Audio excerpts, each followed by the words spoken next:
You're listening to The World at 8 with Lynn Mozart.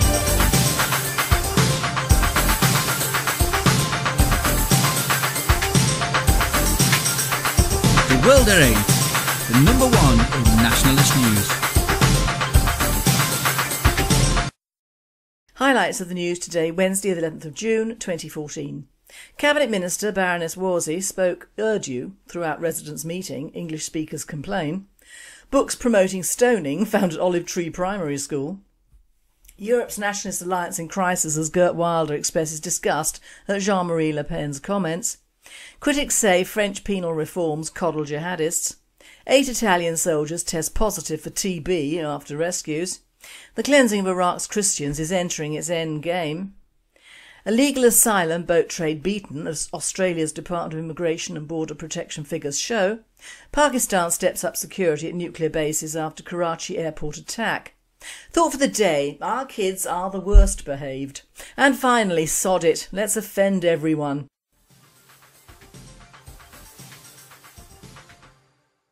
UK News. Cabinet Minister Baroness Warsi spoke Urdu throughout residents' meeting, English speakers complain. Rahim Kassim of Breitbart News Network asks whether it is appropriate for a representative of Her Majesty's government to be playing identity politics, speaking to residents in a foreign language and failing to cater to English language speakers. Britain's first female Muslim cabinet minister, Baroness Sayeeda Warsi, has come under fire for exclusively speaking in Urdu during a local meeting that was supposed to encourage people to become part of the political process. He cites the Starbridge News, which reported that 50 residents at Lai's Guzia Jamia Mosque were in attendance for the speech. Craig Greenwell, a local resident, said he attended to see what the Conservatives had to say. I didn't have a clue what the Baroness was saying as it was in Urdu. I think it should have been translated into English as well. World at 8. The make-believe Baroness is supposedly to be educated. So how come this disaster in public relations? She's let everyone know what side her bread is buttered.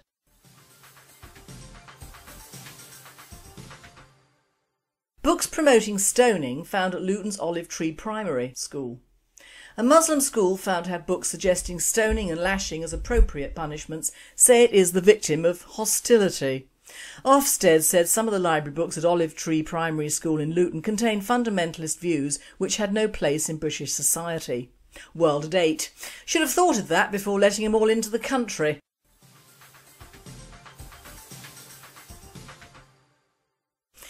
Tower Hamlets Council targeted in Trojan horse style Islamist infiltration plot. A London MP today warned of the risk of a Trojan horse style Islamist plot to infiltrate councils in the capital amid claims of schools being targeted in Birmingham. As Ofsted criticised 5 schools at the heart of the row, Labour's Jim Fitzpatrick said there is a risk of race politics taking hold after the re-election of controversial Mayor Lutfur Rahman in Tower Hamlets. He said Labour had rejected several hundred applications from people the party believed could be extremists trying to infiltrate the borough's politics, as well as expelling party members during the past 5 years. World at 8. Too little, too late. Tower Hamlets has been a ghetto of Islamic radicalism for years, from the council down.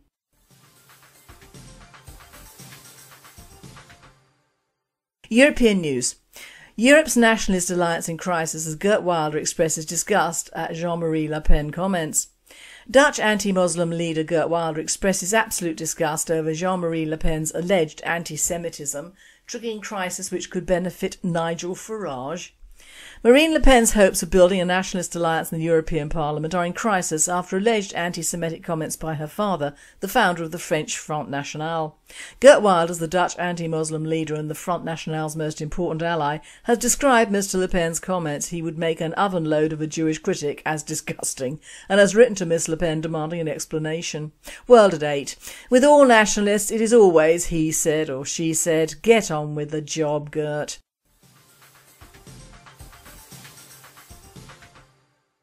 Critics say French penal reforms coddle jihadists.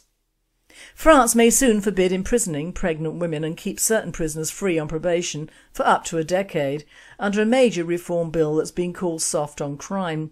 The reform comes amidst a prison overcrowding crisis. The head of the UMP parliamentary group, Georges Fanesh, called to Barra's probation plans cuddling therapy for jihadist candidates, noting that France needs to get tougher on crime. He noted it was especially urgent after the arrest of a French fundamentalist Muslim accused of a deadly shooting spree at a Belgian Jewish museum. World at 8. Expect a socialist government to get tough on foreign criminals? Mon Dieu et merde, non.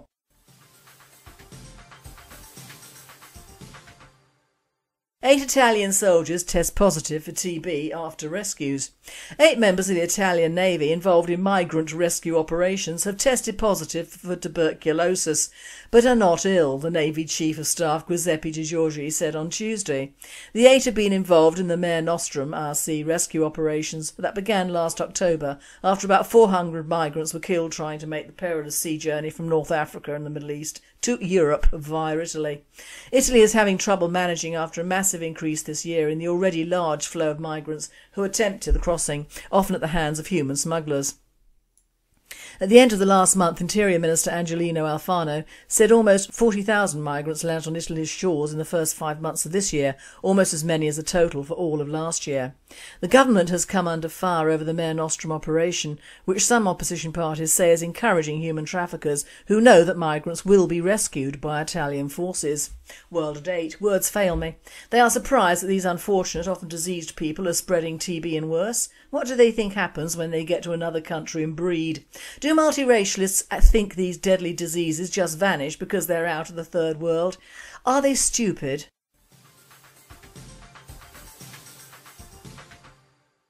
World news. The cleansing of Iraq's Christians is entering its end game. The government of Mosul, Iraq's second largest city, fell overnight to the jihadist Islamic State of Iraq and Levant, also called the Islamic State of Iraq and Syria, ISIS. Mosul's panic-stricken Christians, along with many others, are now fleeing en masse to the rural Nineveh plain, according to the Vatican publication Fides. The border crossings into Kurdistan too are jammed with the cars of the estimated 150,000 desperate escapees. World at 8. Send all our Muslim Iraqis and Kurds back to Iraq and take the Christian Iraqis in. Problem solved.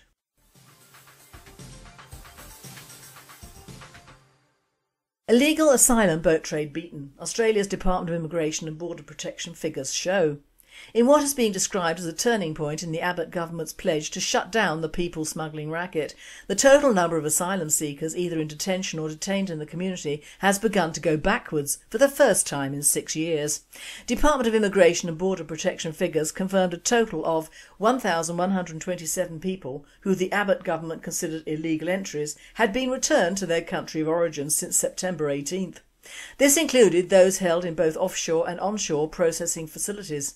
This now outnumbers the total number of arrivals since the start of the government's controversial border protection policy, which peaked at 1,111 before the flow of boats was brought to a halt. Immigration Minister Scott Morrison is expected today to announce the milestone of the operation. Mr Morrison said it was now hitting home that people were wasting tens of thousands of dollars on payments to people smugglers for visas they would never be granted. World at 8. About time it hit home in the UK, but it never will amount to anything here. We simply do not have the nationalistic-minded politicians with guts in this country. Well, not that the sheep will vote for.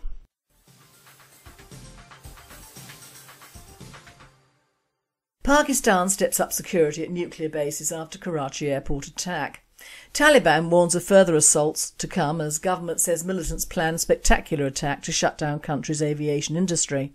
Pakistan stepped up security around nuclear facilities, military bases and government offices on Monday as more details emerged of how 10 militants brought chaos to the country's busiest airport. The Pakistan Taliban claimed responsibility for an ambitious commando assault that killed 18 security guards and civilian staff before declaring its fighters would launch a string of attacks in revenge for government hostilities. The 6-hour gun battle at Karachi airport will deal a blow to faltering peace talks and intensify pressure on a government that has so far refused to launch an all-out offensive against militant havens.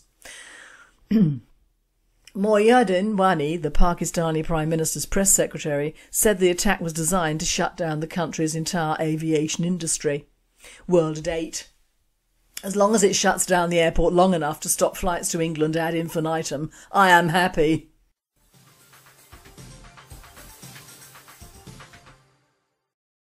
Thought for the day. Our kids are the worst. They are, and it is official. English pupils, or shall we say British for the sake of the multiracial society, are the worst behaved in the world, or rather what they term the developed world. And what is fuelling this? Well, of course, poor parenting and the reluctance of the schools to expel unruly pupils, to name but a few. Our teachers in the UK are subjected to actual physical violence and insolence on a day-to-day basis in many schools. I feel we have to itemise the real reason behind this particular report. First of all, they state English, which, let's face it, hasn't or isn't used in the normal course of reporting ever. It is always British this, Brit that, which of course encompasses a multitude in this country of ethnicities, many almost very far from being British, let alone English. So this report highlights the English pupils, and by that I would gather it means what white or off-white fairly indigenous youngsters we have left. Of course, that term couldn't be applied to the teachers and staff of many of the schools that these English pupils study or don't study at. Looking at TV news and reports, most, if not all, schools are mainly very mixed, and that applies to their staff as well. Now let's get things straight. I taught unofficially for a year in a state school many years ago, and my class were lovely. I taught fine art and only had the pupils who wanted to do it. I refused to teach the few who were not interested, but we are talking about the early 80s here, when mobiles, propaganda, massive immigration and social engineering were just getting started. My pupils were lovely and polite. I had one boy who really didn't care and I removed him from the class. Simple. The rot came into our schools when the entire school system changed and the sheeples thought that they and their offspring were entitled to an education that they had put nothing towards, be that monetarily or emotionally. The benefit system was well underway then, and many kids from deprived areas just relived their parents' experiences of little or no schooling, because what is the point? Inner city schools, especially in London, had a large proportion of West Indian children in the 70s and later Asian in the 80s, both ends of the learning scales in effect. Generally it was agreed that a large preponderance of West Indian kids didn't want to learn, and before the word multiracial education was invented, corrupted whole classes of white pupils only too willing to become nothing more than imitation rastas and gangsters, hence the innovation of the gobbledygook speak that we are now reaping the benefits of. In short and in fact, if immigration from our third world had not been encouraged so radically during these times, our problems with our young today would be different ones. Asian children, and I include Indians and Chinese, but not the Muslim children, because they are products of their religion and their way of life, and indeed are still trying to impose that form of indoctrination within our education systems, both school and university-wise, even today. How about the Muslim head teacher who banned Santa? But Indian and Chinese kids are born with the will to learn and better themselves. From the Chinese perspective, this comes from their homes and parents, and the Indians, well, there's no better civilization when it comes to bragging and making money. Unfortunately, our English kids don't copy them. They copy the West Indians and the Africans and the multitudes in between for attitudes, and are encouraged in this with stupid and ignorant parents for the most part. These parents were the pupils of the 70s and 80s. The 90s saw a marked change in the entrance exams into university, which term applied to technical colleges, art schools and polytechnics, quite suddenly and for more money renamed universities. It was for more money that they advertised heavily to get foreign students in, and these in turn stayed on in the UK. I think it's safe to say that a huge majority of our schools for all ages are overwhelmed with foreigners, whether British born or not, I don't care. And along with the third world subjects and creed now being propagandised to our own children is the unwelcome addition of a different creed and culture in the form of Islam. But suffice to say, the behaviour of English children is for the most part the result of heavy and persistent indoctrination throughout our state education system since the 1970s. It is due not only to the broken marital system in this country, but the propaganda that everyone is entitled to everything for free, and that encompasses schooling, health, jobs, training, universities and future. And add to this the current mode of thinking that apparently few of our over 20s of 2020 will want to marry and produce children. This is the supreme ideal of the Frankfurt School for an enemy population, and the seemingly impossible result is that future generations of English pupils will not have their own ideas, religious leanings, familial needs, cultural mores or even good manners and behaviour. It is a vast majority of their mothers who have been drunk and undressed on the streets of this country, and their fathers, whether absent or not, creating havoc at sports events abroad. This behaviour is in entire families in this country, and it is not only exhorted by the media but revelled in on idiots' mobile phones and tablets. Of course this applies to the wealthy as well, or rather the new wealthy or celebs, from which a large proportion of this very odd and very singular behaviour to England applies. The US does it better and has more excuses, as for the most part the descendants of the blacks over there didn't want to go there in the first place as slaves, but were sold by their own or the Arabs to the colonists. We actually asked for ours, which is why we have a heavy black culture in this country through our schools. The old money can also take the blame in a different way. Our educated jobs are well known, and we can produce from the best public schools and proper universities the best socialists and communists in the world, most of whom end up in Parliament anyway or in the civil service. What we have lost in a sea of women's lib, children's lib, and yet none for fathers or father figures, is the old-fashioned home discipline, and this has transgressed to the school systems, ably aided by completely foreign cultures and religions which have been pushed into the faces of our very young children, who now view the many multiracial kids shows as being normal for this country. The powers that be thought this was not good enough, so brought in multisexual attitudes to complete the picture of a miniature Sodom and Gomorrah going to hell in a hay basket. But it's for the kids, innit? As the Jesuits said, give me the first 5 years of a child's life and I give you the man, and oh dear, this is coming drastically true.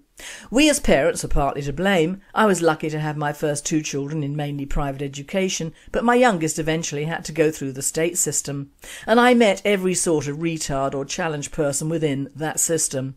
People who should not have been teaching or in charge of children because they could not carry out the discipline needed in many cases.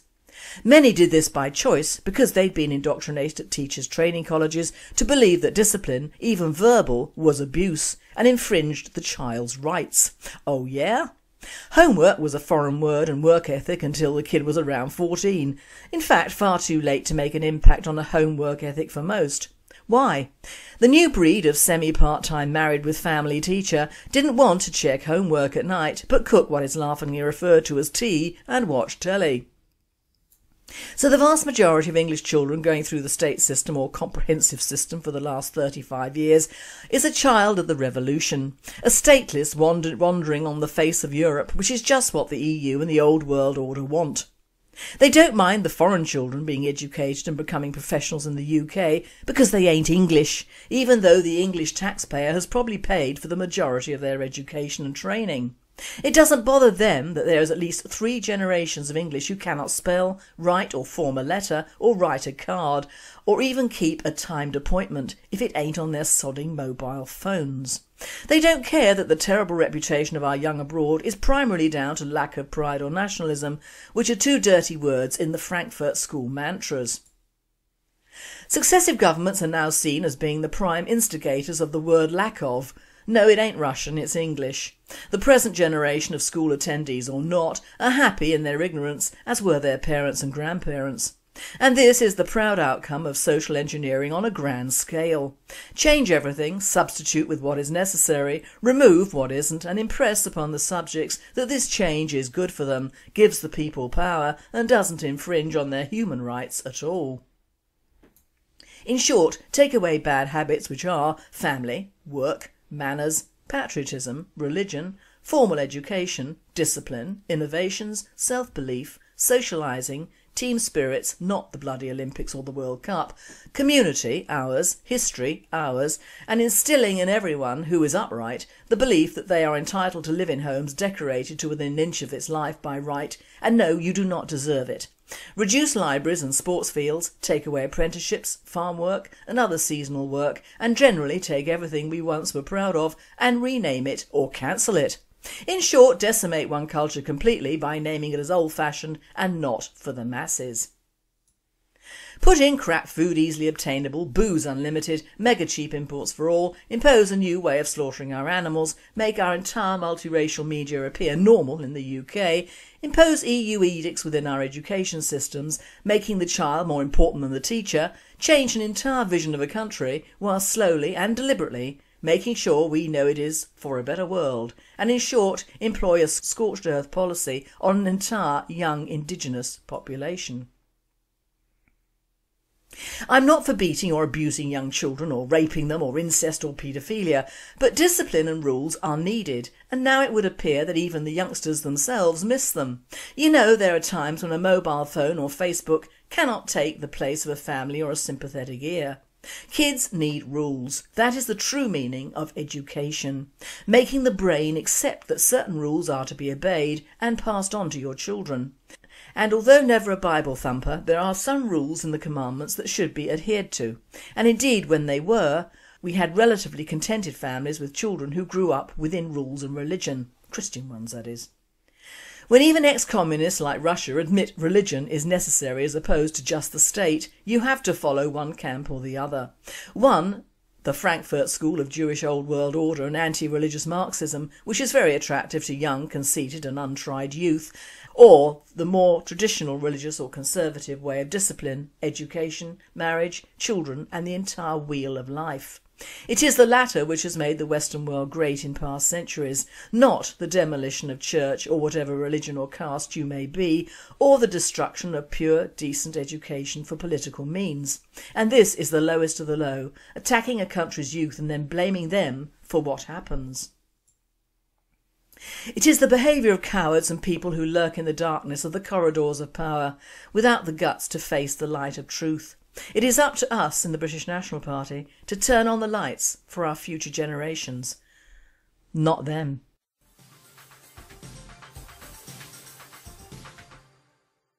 And finally, sod it, let's offend everyone.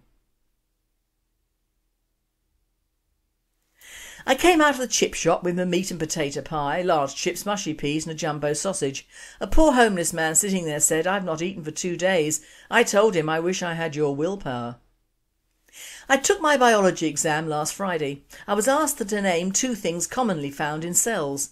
Apparently young blacks and Romanian Jippos were not the correct answers. A fat girl served me a McDonald's at lunchtime today. She said, "Sorry about the wait." I said, "Don't worry dear, you might lose it eventually." I walked past a black kid sitting at a bus stop and I went into the bank. When I came out he looked at me and said, "Any change?" I said, "No, you're still black." Snow in the forecast. The TV weather girl said she was expecting 8 inches tonight. I thought to myself, fat chance with a face like that. An Irish boy stands crying at the side of the road. A man asks him what's wrong. The boy says, "Me ma is dead." "Oh, bejesus," says the man. "Do you want me to call Father O'Reilly for you?" The boy replies, "No thanks mister, sex is the last thing on my mind at the moment." Years ago it was suggested that an apple a day kept the doctor away, but since all the doctors are now Muslims, I found a bacon sandwich works much better. Japanese scientists have created a camera with such an immensely fast shutter speed that it is now possible to take a photograph of a woman with her mouth shut. I hate all this terrorist business. I used to love the days when you could look at an unattended bag on a train or bus and think to yourself, "I'm going to have that." A man in a hot air balloon is lost over Ireland. He looks down and sees a farmer in the fields and shouts down to him, "Where am I?" The Irish farmer looks back up and shouts back, "You can't fool me, you're in that basket up there." I had a trivia competition in the bag until the very last question, which I got wrong. The question was, where do women have the curliest hair? Apparently the correct answer was Fiji. A woman has a medical at the doctor's. "You are grossly overweight," he says. "I want a second opinion," she exclaimed. "OK, you're bloody ugly as well." And finally, the telephone rings and woman answers. Pervert, breathing heavily, says, "I bet you have a tight arse with no hair." Woman replies, "Yes, I have. He's watching the football. Who shall I say is calling?" You've been listening to The World at 8. There'll be no World at 8 this coming Friday as I'm away, but hope to be back on air Monday. I'm Lynn Mozart, and I and the team at World at 8 and Radio Britain wish you all a very happy and a very safe weekend.